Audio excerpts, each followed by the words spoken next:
तो दोस्तों एक बार फिर से स्वागत है आप सभी का आपके अपने favourite English learning channel scholar English पर। मेरा नाम है दीपिका कुमावत और मैं इस चैनल पर वेरियस कॉम्पिटिटिव एग्जाम्स के लिए इंग्लिश सब्जेक्ट टीच करती हूँ। तो बेसिकली आज के इस वीडियो में हम डिस्कस करने जा रहे हैं द हिंदू एडिटोरियल का वोकैब एनालिसिस। आशा करती हूँ कि आप इन सेशंस के साथ रेगुलरली जुड़ रहे हैं और इनका बेनिफिट भी उठा रहे हैं, क्योंकि इन सेशंस का मकसद है आपकी वोकैब पावर को और ज़्यादा इन्हांस करना। और ये जो वोकैब सेशंस है ये बैंक, एसएससी, रेलवे, यूपीएससी या फिर किसी भी कॉम्पिटिटिव एग्ज़ाम के लिए इक्वली बहुत ही ज़्यादा इंपॉर्टेंट है। तो चलिए और ज़्यादा देर ना करते हुए बढ़ते हैं हमारे वोकैब शो की ओर और जानेंगे कि आज का हमारा सबसे पहला वर्ड कौन सा है। तो दोस्तों हमारा सबसे पहला वर्ड आता है परजर। दोस्तों परजर का मतलब होता है झूठा बयान देना या फिर झूठ बोलना किसी से। जैसे कि सोचो एक बंदा कोर्ट में गया और उसने जो है वो मतलब कि शपथ ली, यानी कि उसने जो है वो कसम खाई कि मैं जो भी बोलूँगा सच बोलूँगा। जज ने उससे पूछा कि क्या उसने एक्सीडेंट देखा था, बल्कि सच तो ये था कि उसने कुछ भी नहीं देखा, लेकिन अपने दोस्त को बचाने के लिए उसने झूठ बोला कि हाँ मैंने देखा था, मेरा जो दोस्त था वो उस टाइम पर वहाँ पर नहीं था। तो अब उसने ये जो कसम लेकर झूठ बोला, यानी कि शपथ लेकर जो झूठ बोला, मतलब उसने अपने आप को क्या किया, तो परजर किया। यानी कि एक तरीके से उसने अपने आप को बचाया, डेलिबरेटली जो है वो मतलब कि शपथ लेकर झूठ बोला। तो उसे हम कहते हैं परजर करना, यानी कि झूठा बयान देना या फिर किसी से झूठ बोलना, तो उसे कहा जाता है परजर। और ये हमारे पास पार्ट्स ऑफ स्पीच में वर्ब है, यानी कि क्रिया है। दोस्तों सिनोनिम इसका होता है लाई, फॉल्सिफाई या फिर डिसीव। लाई का मतलब होता है झूठ, ओके। देन फॉल्सिफाई का मतलब होता है कि किसी चीज़ के लिए मतलब कि झूठ बोलना, किसी चीज़ को झूठा ठहरा देना, किसी चीज़ को झूठा बना देना। यहाँ पर अगर हम बयान के कॉन्टेक्स्ट में देख रहे हैं तो झूठा बयान देना, बेसिकली किसी चीज़ को झूठा साबित कर देना, तो उसे हम कह सकते हैं लाई या फिर फॉल्सिफाई। वही जो हमारा ये जो डिसीव है, डिसीव का मतलब होता है छल करना, कपट करना, धोखा देना, किसी को मतलब कि झांसा देना। तो इस तरीके से आप जो है वो डिसीव का यूज़ कर सकते हो। यानी कि जो तीनों वर्ड है लाई, फॉल्सिफाई या फिर डिसीव, यह जो है वो बेसिकली झूठ को दर्शाते हैं, किसी कपट को, किसी धोखे को दर्शाते हैं। तो इस तरीके से आप समझ पाओगे कि लाई, फॉल्सिफाई एंड डिसीव का मतलब क्या होता है। वही एंटोनिम इसका है टेस्टिफाई, कन्फर्म या फिर स्वेयर। दोस्तों टेस्टिफाई का मतलब होता है सच्ची गवाही देना, बेसिकली टेस्टिफाई का मतलब होता है गवाही देना। कन्फर्म का मतलब होता है किसी बात की पुष्टि करना, पुष्टि करना यानी कि किसी चीज़ को मतलब कि कन्फर्मेशन के साथ उसे जो है वो मतलब कि समझना कि क्या ये चीज़ सही है या फिर गलत है, यानी कि उसे एक तरीके से आप जब मतलब कि उसकी पुष्टि करते हो, आप उसे कन्फर्म करते हो, तो उसे हम कहते हैं कन्फर्म। वही जो स्वीयर है, स्वीयर का मतलब होता है कसम खाना, शपथ लेना। तो इस तरीके से टेस्टिफाई, कन्फर्म या फिर स्वेयर का मतलब होता है यानी कि सच्चा बयान देना या फिर मतलब कि किसी चीज़ की पुष्टि करना, या फिर जो है वो शपथ लेना यानी कि कसम खाना। अब अगर बात करें इसके एग्जाम्पल की, तो एग्जाम्पल इसका है ही परजर हिमसेल्फ इन कोर्ट।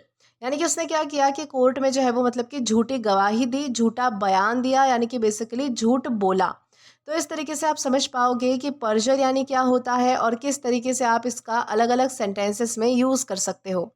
देन इसी के साथ हम आगे जाएंगे हमारे नेक्स्ट वर्ड की ओर और जानेंगे कि इसके बाद हमारा अगला वर्ड कौन सा है। तो दोस्तों इसके बाद हमारा अगला वर्ड आता है पर्लॉइन। दोस्तों पर्लॉइन का मतलब होता है चोरी करना। जैसे कि मान लो तुम अपने दोस्त के रूम में बैठे हो और उसकी टेबल पर एक नए फ्लेवर की चॉकलेट रखी है। तुम्हारे दोस्त के वॉशरूम में जाते ही तुम उस चॉकलेट को चुपके से उठा लेते हो और बाद में ऐसे एक्ट करते हो कि जैसे तुमने कुछ देखा ही ना हो या फिर यहाँ पर क्या हुआ वो तुम्हें कुछ पता ही ना हो। तो ये जो चुपके से किसी चीज़ को ले लेने वाला एक्ट होता है उसे ही पर्लॉइन कहते हैं। मतलब कि नॉर्मल चोरी जैसा ही, बस थोड़ा सिक्रेटिव और स्लाई तरीके से। यानी कि सिंपली याद रखने के लिए पर्लॉइन का मतलब होता है क्वाइटली और सीक्रेटली स्टील करना, यानी कि चोरी करना किसी छोटी मोटी चीज़ की। तो उसे हम क्या कहते हैं, उसे हम कहते हैं पर्लॉइन। दोस्तों ये हमारे पास पार्ट्स ऑफ स्पीच में वर्ब है, यानी कि क्रिया है। सिनोनिम इसका होता है स्टील, फ्लिंच या फिर स्नैच। स्टील का मतलब होता है चुराना, फ्लिंच का मतलब होता है झपटना और स्नैच का मतलब होता है किसी चीज़ को छीन लेना, बेसिकली कब्जा कर लेना उस पर। यानी कि बेसिकली आप झपट कर जब कोई चीज़ छीन लेते हो किसी से, तो उससे हम कहते हैं स्टील, फ्लिंच या फिर स्नैच। वही एंटोनिम इसका है रिटर्न, रिस्टोर या फिर गिव। दोस्तों रिटर्न का मतलब होता है किसी चीज़ की वापसी कर देना, किसी चीज़ को वापस दे देना। रेस्टोर का मतलब होता है किसी चीज़ को बरकरार रखना या फिर बनाए रखना। गिव का मतलब होता है देना। तो ये जो सारे वर्ड है वो मतलब कि देने के सेंस से जुड़े हुए हैं। वहीं अगर एग्जाम्पल देखें तो एग्जाम्पल इसका है, he try to purloin a wallet from the bag. यानी कि उसने क्या किया कि बैग से जो है वो वॉलेट को चुराने की कोशिश की। तो इस तरीके से आप समझ पाओगे कि पलॉइन यानी क्या होता है और किस तरीके से इस वर्ड का हम यूज़ कर सकते हैं। देन इसी के साथ हम आगे जाएंगे हमारे अगले वर्ड की ओर। तो दोस्तों इसके बाद हमारा अगला वर्ड आता है रिट्रैक्टेशन। दोस्तों रिट्रैक्टेशन का मतलब होता है वापस लेना या फिर बयान वापसी लेना। यानी कि स्पेशली ये जो वर्ड है वो हमारे बोले हुए स्टेटमेंट्स के लिए यूज़ होता है कि जब हम अपने शब्दों को वापस लेते हैं, जब हम अपने स्टेटमेंट्स को यानी कि अपने बयान को वापस लेते हैं तो उसे हम रिट्रैक्टेशन कहते हैं। जैसे कि मान लो तुमने गुस्से में आकर अपने फ्रेंड को बोल दिया कि मैं तुमसे आज के बाद कभी भी बात नहीं करूँगा, लेकिन रात में थोड़ा शांत दिमाग से सोचने के बाद तुम्हें रियलाइज़ हुआ कि तुमने कुछ ज़्यादा ही ओवर रिएक्ट कर दिया। अगले दिन तुम जो है वो उसको जाकर बोलते हो कि यार मैं अपनी बातों को जो है वो वापस लेता हूँ, मुझे ऐसा नहीं कहना चाहिए था, मुझे ऐसा नहीं करना चाहिए था। तो ये जो पहले वाली बात या फिर स्टेटमेंट को वापस लेना होता है तो उसे हम कहते हैं रिट्रैक्टेशन। यानी कि रिट्रैक्टेशन का मतलब होता है अपनी बोली हुई बात या फिर क्लेम को विड्रॉ करना, यानी कि वापस खींचना अपनी ओर या फिर वापस लेना। तो उसे हम क्या कहते हैं? उसे हम कहते हैं रिट्रैक्टेशन। दोस्तों ये हमारे पास पार्ट्स ऑफ स्पीच में नाउन है। दोस्तों अगर सिनोनिम की बात करें तो सिनोनिम इसका है विड्रॉल, रिकैंटेशन या फिर रिनंसिएशन। दोस्तों इन तीनों का ही मतलब होता है कि किसी चीज़ की पुनर्वापसी कर लेना, किसी चीज़ को अपनी ओर खींच लेना, यानी कि वापस कर देना, यानी कि बयान वापस लेना या फिर वापस लेना। तो उस सेंस में हम जो है वो विड्रॉल, रिकैंटेशन या फिर रिनंसिएशन का यूज़ कर सकते हैं। एंटोनिम देखें तो एंटोनिम इसका है असर्शन, डिक्लेरेशन या फिर कन्फर्मेशन। यानी कि आप जो है वो मतलब कि डिफरेंस समझिएगा कि एक तरफ हम बात कर रहे थे कि किसी चीज़ को वापस लेना यानी कि बयान वापसी लेना, और वही हमारे एंटोनिम में क्या है कि असर्शन है, यानी कि आप जो है वो किसी चीज़ को मतलब कि स्थायी कर रहे हो, उसे कंफर्म कर रहे हो, डिक्लेयर कर रहे हो, घोषित कर रहे हो। कन्फर्मेशन है यानी कि आप उसे जो है वो मतलब कि उसकी पुष्टि कर रहे हो, उसे बिल्कुल जो है वो मतलब कि बिल्कुल स्थायी करके यानी कि स्थिर कर रहे हो आप बेसिकली, यानी कि उसमें जो है वो कोई भी चेंज नहीं है, या फिर आप उस स्टेटमेंट को या फिर ऐसी किसी भी चीज़ को आप जो है वो वापस नहीं ले रहे हो, यानी कि उससे जो है वो कन्फर्मेशन दे रहे हो, डिक्लेरेशन दे रहे हो, या फिर असर्शन यानी कि किसी चीज़ को मतलब कि पक्का कर लेना। तो उससे हम कहते हैं असर्शन, डिक्लेरेशन या फिर कन्फर्मेशन। अब अगर बात करें इसके एग्जाम्पल की तो एग्जाम्पल इसका है, he issued a retractation of his earlier statement. यानी कि उसने क्या किया कि अपना पहला दिया हुआ जो स्टेटमेंट था, यानी कि जो भी उसने जो पहले बातें कही थी वो सारी बातें जो है वो उसने वापस ले ली यानी कि उसने क्या किया कि अपनी बयान वापसी कर ली, यानी कि रिट्रैक्ट कर लिया उन सारी बातों को। तो इस तरीके से आप समझ पाओगे कि रिट्रैक्टेशन यानी क्या होता है और किस तरीके से इसका अलग अलग सेंटेंसेस में यूज़ किया जाना चाहिए।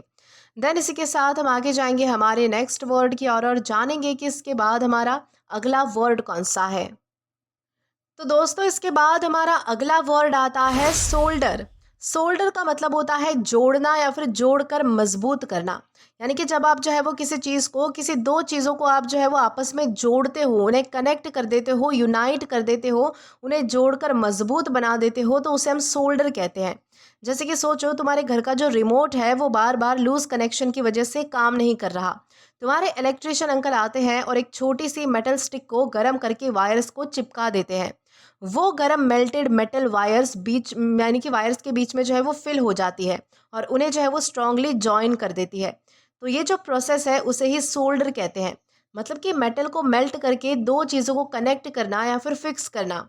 बेसिकली सिंपली अगर आपको याद रखना है तो सोल्डर का मतलब होता है मेल्ट किया हुआ मेटल यूज़ करके वायर्स या फिर दूसरे मेटल को जोड़ना, उन्हें जो है वो कनेक्ट करने की कोशिश करना। तो उसे हम कहते हैं सोल्डर करना। ओके, और ये हमारे पास पार्ट्स ऑफ स्पीच में वर्ब है यानी कि क्रिया है। दोस्तों अगर बात करें इसके सिनोनिम की तो सिनोनिम इसका है जॉइन, फ्यूज या फिर कनेक्ट। इन तीनों का ही मतलब होता है कि किसी चीज़ को जोड़ना, आपस में यूनाइट करना, एक जगह लाना। बेसिकली उन्हें जो है वो मतलब कि जोड़ना, कनेक्ट करना, यानी कि फ्यूज़ करना का क्या मतलब होता है, तो उसका मतलब होता है कि किसी को आपस में मिलाना, यानी कि उन्हें जो है वो एक तरीके से कनेक्ट कर देना, जॉइन कर देना, फ्यूज़ कर देना या फिर जोड़ देना। वही एंटोनिम इसका है सेपरेट, डिसकनेक्ट या फिर ब्रेक। दोस्तों सेपरेट का मतलब होता है अलग हो जाना। डिस्कनेक्ट का भी मतलब होता है कि एक तरीके से अलगाव आना किसी चीज़ों के बीच में। ब्रेक का मतलब होता है बेसिकली कोई टूट जाना का सेंस यानी कि बेसिकली अलग हो जाना कोई चीज़। यानी कि जहाँ कोई चीज़, दो चीज़ जो है वो जुड़ी रहती है तो उसका अपोजिट क्या हो जाता है कि कोई चीज़ अलग हो जाती है। तो उसे हम कहते हैं सेपरेट, डिस्कनेक्ट या फिर ब्रेक। अब अगर बात करें इसके एग्जाम्पल की, तो एग्जाम्पल इसका है, he used heat to solder the two wires together. यानी कि उसने क्या किया कि दो वायर्स को जोड़ने के लिए जो है वो गर्माहट का यूज़ किया, यानी कि हीट का यूज़ किया। बेसिकली उसने जो है वो दो मेटल्स को गर्म करके जो है वो मतलब कि उन वायर्स को चिपकाया होगा। तो इस तरीके से आप समझ पाओगे कि सोल्डर यानी क्या होता है और किस तरीके से आप इसका अलग अलग सेंटेंसेस में यूज़ कर सकते हो। देन इसी के साथ हम आगे जाएंगे हमारे नेक्स्ट वर्ड की ओर और जानेंगे कि इसके बाद हमारा अगला वर्ड कौन सा है। तो दोस्तों इसके बाद हमारा अगला वर्ड आता है रिकैंट। दोस्तों रिकैंट का मतलब होता है बयान वापस लेना या फिर मान्यता रद्द कर देना। जैसे कि अगर आपको सिंपली समझाऊं तो मान लो स्कूल में एक स्टूडेंट ने बोर्ड के सामने जाकर जो है वो ओपनली कह दिया कि मैथ्स जो है वो बहुत ज़्यादा बोरिंग सब्जेक्ट है और मैं इस सब्जेक्ट में कभी भी टॉप नहीं कर पाऊंगा। लेकिन कुछ दिन में जब टीचर ने उसको जो है वो एनकरेज किया और वो टॉप कर गया, तो उसने अपनी पहली वाली जो बात बोली थी वो वापस ली और उसने बोला कि मैंने जो कहा था वो पूरी तरह से गलत था, मैथ्स तो एक्चुअली बहुत ज़्यादा इंटरेस्टिंग है। तो ये जो अपनी पहली स्टेटमेंट को पब्लिकली वापस लेना होता है उसे ही रिकैंट करना कहते हैं। बेसिकली रिकैंट का मतलब है अपनी पहली बोली हुई बात को पब्लिकली वापस लेना। तो उसे हम क्या कहते हैं, उसे हम कहते हैं रिकैंट करना। दोस्तों ये हमारे पास पार्ट्स ऑफ स्पीच में वर्ब है यानी कि क्रिया है। सिनोनिम इसका होता है रिट्रैक्ट, रिनाउंस या फिर विदड्रॉ। दोस्तों इन तीनों का ही मतलब होता है वापस लेना किसी चीज़ को, तो उसे हम कहते हैं रिट्रैक्ट, रिनाउंस या फिर विदड्रॉ। वहीं अगर एंटोनिम की बात करें तो एंटोनिम इसका है अफर्म, मेंटेन या फिर अपहोल्ड। अफर्म का मतलब होता है किसी चीज़ की पुष्टि कर देना, किसी चीज़ को मतलब कि पूरी तरीके से कंफर्म कर देना। मेंटेन का मतलब होता है बनाए रखना। और अपहोल्ड का भी मतलब होता है कि किसी चीज़ को पकड़ कर रखना, बेसिकली यानी कि बनाए रखना, बरकरार रखना। तो उसे हम कहते हैं अफर्म, मेंटेन या फिर अपहोल्ड। यानी कि बेसिकली यहाँ पर अगर हम बयान के कॉन्टेक्स्ट में बात कर रहे हैं तो अपने बयान को बनाए रखना, अपने बयान की वापसी ना करना यानी कि वापस ना लेना अपनी बोली हुई बात को, उसे अफर्म कर देना, कंफर्म कर देना, मेंटेन करना, बनाए रखना, अपहोल्ड करना यानी कि उसी बात पर अड़े रहना। तो उसे हम कह सकते हैं अफर्म, मेंटेन या फिर अपहोल्ड। अब अगर बात करें इसके एग्जाम्पल की, तो एग्जाम्पल इसका है, she had to recant her earlier accusation. यानी कि उसे जो है वो अपने पहले वाले जो आरोप थे, यानी कि जितने भी उसने एक्यूजेशंस लगाए थे, जितने भी उसने आरोप लगाए थे, वो सारे उसे वापस लेने पड़े। तो इस तरीके से आप जो है वो रिकैंट यानी क्या होता है इसका मतलब अच्छे से समझ पाओगे। देन इसी के साथ हम आगे जाएंगे हमारे नेक्स्ट वर्ड की ओर और जानेंगे कि इसके बाद हमारा अगला वर्ड कौन सा है। तो दोस्तों इसके बाद हमारा अगला वर्ड आता है माइलेज। दोस्तों माइलेज का मतलब होता है लाभ या फिर फायदा।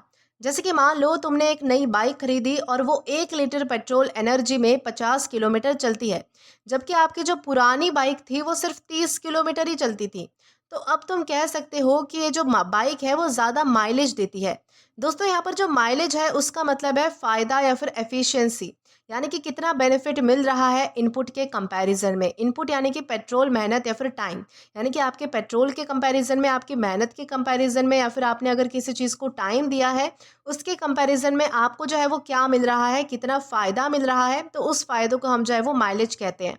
वैसे अगर आपको दूसरा एग्जाम्पल देकर बताऊं तो अगर तुम कोई कोर्स करते हो और उसमें तुम्हारे टाइम और एफर्ट के हिसाब से नॉलेज और स्किल्स में बहुत ज़्यादा फ़ायदा हो जाता है, तो तुम बोल सकते हो कि इस कोर्स का माइलेज बहुत ज़्यादा अच्छा है।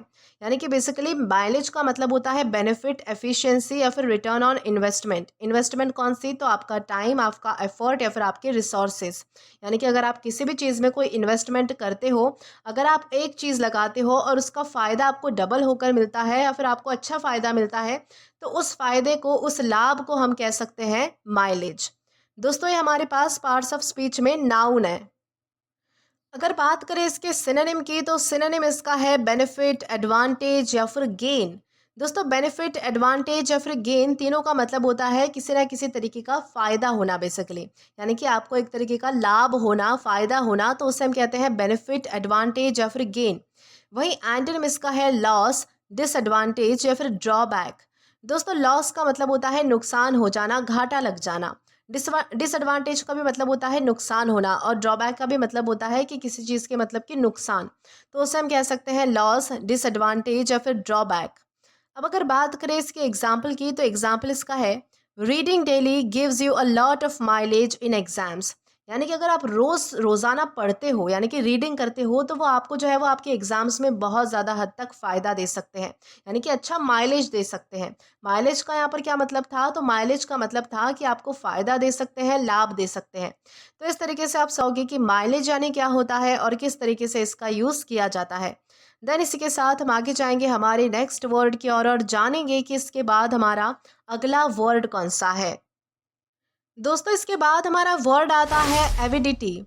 दोस्तों एविडिटी का मतलब होता है उत्सुकता, लालसा या फिर बड़ी इच्छा, यानी कि बेसिकली एक तरीके से आपके मन में जो है वो किसी चीज़ की बहुत ज़्यादा इच्छा होना, बहुत ज़्यादा एक्साइटमेंट होना किसी चीज़ को लेकर, या फिर लालसा होना यानी कि तीव्र इच्छा होना। जैसे कि मान लो तुम्हारा एक दोस्त है जो चॉकलेट के लिए हमेशा एक्साइटेड रहता है। अगर कोई भी नए चॉकलेट का उसे पैकेट दिख जाए तो वो उसे बिना रुके बहुत ही एविडिटी से खाता है। एविडिटी से खाता है यानी कि बहुत ही ज़्यादा, यानी कि एक्साइटेड होकर खाता है। मतलब कि उसमें बहुत ईगरनेस यानी कि डिज़ायर या फिर एंथुजियाज्म है, उत्साह है, जोश है उस चीज़ को लेकर। तो इस तरीके से आप जो है वो एविडिटी को समझ सकते हो। वैसे अगर आपको दूसरा एग्जाम्पल दूँ, तो कोई स्टूडेंट जो नई बुक्स देखते ही इंस्टेंटली पढ़ना शुरू कर देता है, या फिर कोई गेमर जो नई गेम देखते ही खेलना शुरू कर देता है। तो इस तरीके से आप समझ पाओगे कि एविडिटी यानी क्या होता है। यानी कि सिंपली याद रखने के लिए आप ध्यान रखिएगा कि एविडिटी का मतलब होता है इंटेंस डिज़ायर या फिर ईगरनेस, यानी कि किसी चीज़ को लेकर बहुत ज़्यादा उत्सुकता होना, लालसा होना या फिर तीव्र इच्छा होना, तो उसे हम कहते हैं एविडिटी। और दोस्तों ये हमारे पास पार्ट्स ऑफ स्पीच में नाउन है। अगर बात करें इसके सिनोनिम की, तो सिनोनिम इसका है ईगरनेस, एंथुसियाज्म या फिर कीननेस।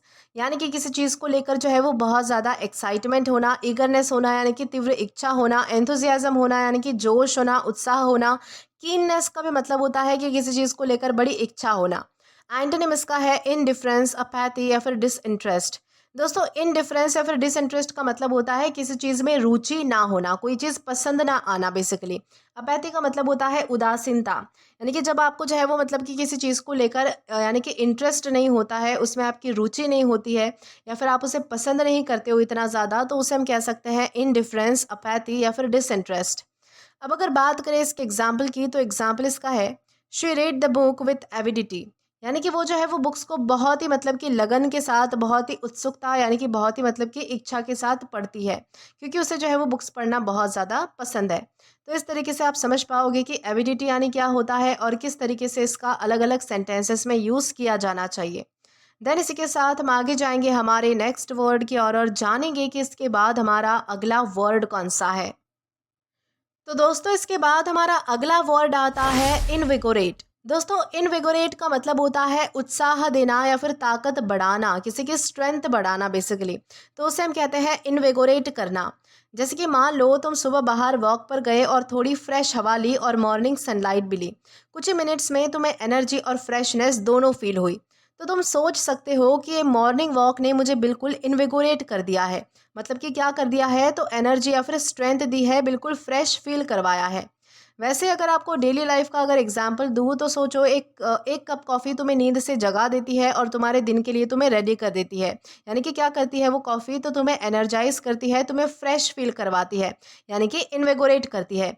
या फिर एक मोटिवेटिंग स्पीच तुम्हें इंस्पायर करके एक्शन के लिए एनर्जाइज करता है, तो उसे भी आप जो है वो इन्विगोरेट करना ही कह सकते हैं।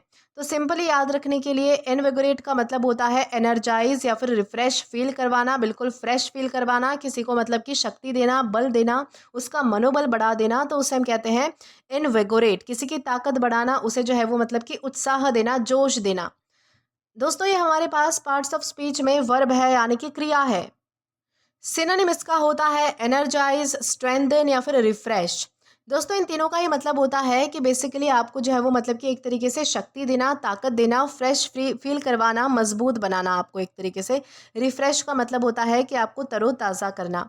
एंटोनिम इसका है वीकन, एग्जॉस्ट या फिर ड्रेन।